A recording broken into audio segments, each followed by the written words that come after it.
Okay, we're on Deuteronomy chapter 12, and we're going to cover 12 and 13 tonight because they're both kind of short chapters in there.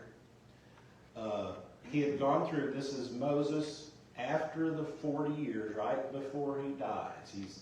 They've wandered in the wilderness now about 40 years, and they're right next to the Jordan River, getting ready to cross over the Jordan River and start conquering people. But all the people that's there didn't hear the commandments the first time because they died.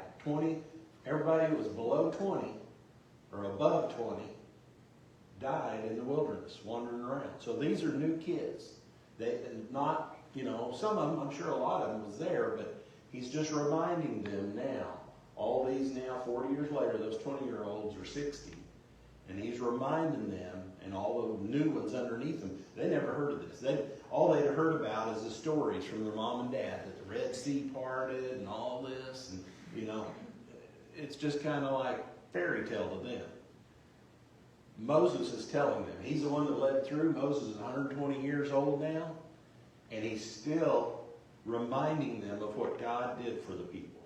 How he led them out of Egypt, all the different plagues they had, provided water in the desert, provided food in the desert, provided light during the night with the flame over them, provided the cloud by day to cover them. You're in the middle of the desert. It gets hot down there. Okay, so that cloud covered over the tabernacle and kept the people reasonably cool. Okay, now, I'm sure it wasn't air conditioned cool, but it was still a lot cooler than it was out in the sunshine. He's just reminding, and the last three chapters that we went through is reminding them of the commandments, the 10 commandments that he gave them up on the mountain. And this is a continuation of that. He starts off, the first of the commandments is, of course, love the Lord your God with all your soul, mind, and spirit. And then he goes through those commandments, and he's repeating now these things. If you do these things, this is good. You have blessings. If you don't do these things, there'll be curses. Okay, you're going to see the same plagues that happened in Egypt. You're going to see the same problems that happened along the way. Korah got swallowed up. Some of them got burned. Some of the snakes got.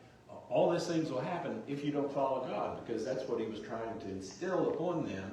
They'd lived in Egypt for 400 years, and they started doing accepted all the idols and the gods that was in Egypt. Well, now they're moving to Canaan, and they have the same thing. May not be the same gods, but they have a bunch of different gods. And he's telling them, I don't want you to do anything. I'm the only God you need to follow. Okay? I'm the only God. All these others are just sticks. Statues. Nothing. The tree ain't going to get you nothing. Okay? Praying to a tree or whatever they do. So we're going to start out, and I may lose my voice through here, so we'll have to bear through it. Chapter 12, verse 1 through 4. These are the statutes and the judgments which you shall be careful to observe. This is Moses talking. In the land which the Lord God of your fathers is giving you to possess, all the days that you live on the earth.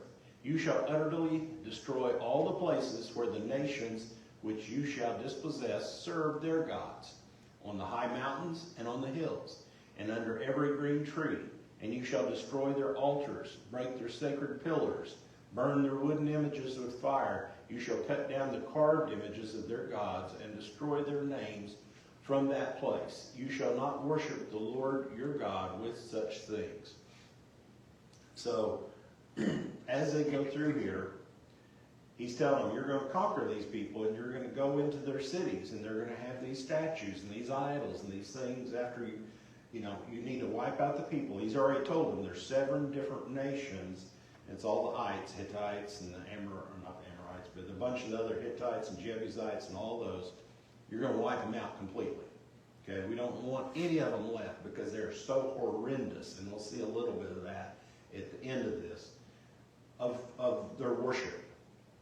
There's child sacrifice, there's all these things, blood, they drink the blood, doing all these different things. He doesn't want them to have any part of that. So he said, wherever you see these images, you need to burn them down. If it's a statue, you need to tear it down, break it down. He doesn't talk about buildings. At this particular time, they really didn't have buildings that they worshipped on. What they did, he says right in here, they served their gods on the high mountains. I guess being higher is better for God. I'm not sure. They thought that way.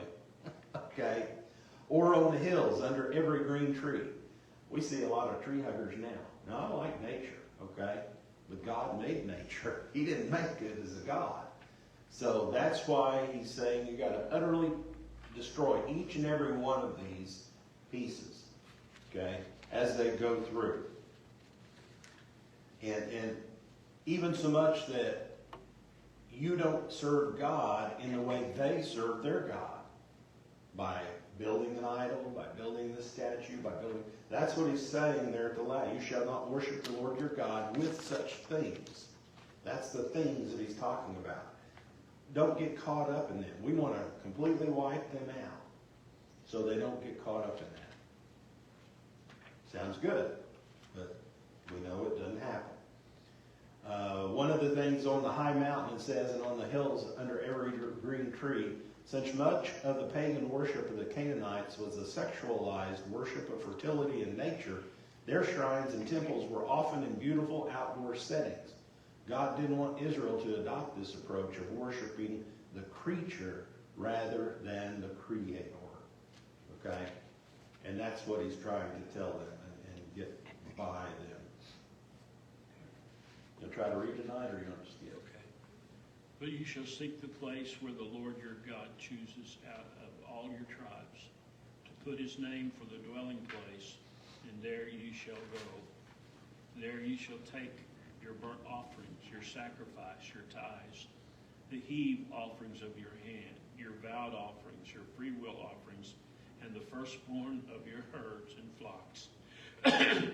And there you shall eat before the Lord your God, and you shall rejoice in all to which you have put your hand, you and your household, in which the Lord your God has blessed you.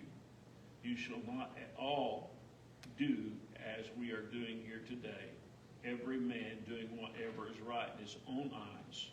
For as yet you have not come to the rest and the inheritance which the Lord your God is giving you. Okay. They've been traveling for 40 years. At the first, after a year of traveling, they was going to go into the promised land. Well, he goes up onto the mountain, and he gets the 10 Commandments, but he also gets the directions on how to build the tabernacle. So they started on that. Of course, he went down and broke the tablets because they were already building idols, and then he had to go back up on the mountain and get the tablets again to come back down. But then they started building the tabernacle. The tabernacle was the only place where they could sacrifice. And that's what he's saying here, that I'm going to choose a place in all of Israel where you can do the sacrifices. All the other people, they just do it wherever they want to, up on a hill, wherever, they'll and even before that, Abraham, Isaac, all those, they's out in the open, they'd build an altar, and they'd make a sacrifice unto that. But he said, that's too close to being like David. We're going to do it different now. Okay? I don't want you to get caught up in that. So that's what he's trying to do this. You need to, all these things, your burnt offerings, sacrifices, tithes, all that, you're going to take to this place. Now, as they spread out, and we'll get some more direction on this in just a minute, as they spread out, they're not all going to be able to come back. It's a fair distance. Now, Israel's pretty big, about 100 miles north-south, and anywhere from 10 to 30 miles east-west, maybe more than that. So they only required that the men, and they'll talk about it in here in just a minute, they come 3 times a year to do the sacrifice, and the women. The women can come with them. But any other time, they can do that at home. And we'll see that in just a minute. It's not going to be a sacrifice. It's going to be, when they're all here together, they were supposed to bring the meat. If they killed anything out there, they're supposed to bring it. and offer the first fruits to the priests. Okay, that means everything now. He's starting to set some rules, okay? When we spread out, you guys start occupying your land and you're 100 miles away or 20 miles away from, you don't have to do that. If you kill a deer, kill a cow or whatever out there and you're going to eat it, here's the way you need to follow after it. First give the, God the glory for it, and then you need to follow these rules. And they're getting ready to tell us which of these rules and what we need to do as we follow through with that. And there's a whole bunch on there if you want to read into it. Page 4, Iris, you want to read there, 10 through 14? But when you cross over the Jordan and dwell in the land which the Lord your God